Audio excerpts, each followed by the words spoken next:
Балаларға немерелеріме бір печенье алайын десем, мына жерде қазір барлығын қарап шықтым, біреуін аламын деп. Мыналардың барлығында міне мынау жирный, песочный печеньелардың бәрін құрамында ешкім сармай қосып қоймаған шығар.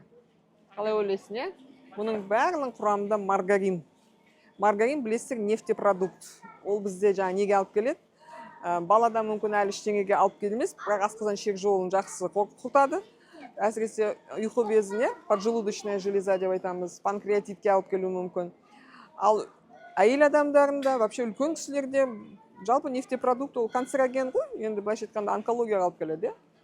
Қарап отырсаңыздар, түбі қайда жатыр.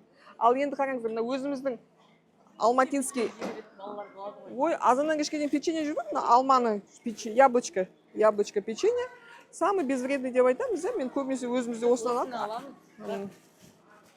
Штучно береміз. Бұның құрамында пальмовое масло. Пальмовое маслоны да бізде высший сортын бұл жаққа салып қойды деп ойламаймын. Пальмовое маслоның технический түрін салады, құдай біледі әйтеуір. Өйткені бағасы ғой, бағасына қарасаңыздар, бағасы жоғары болса, бұның ішіне сармай қосып қояр еді.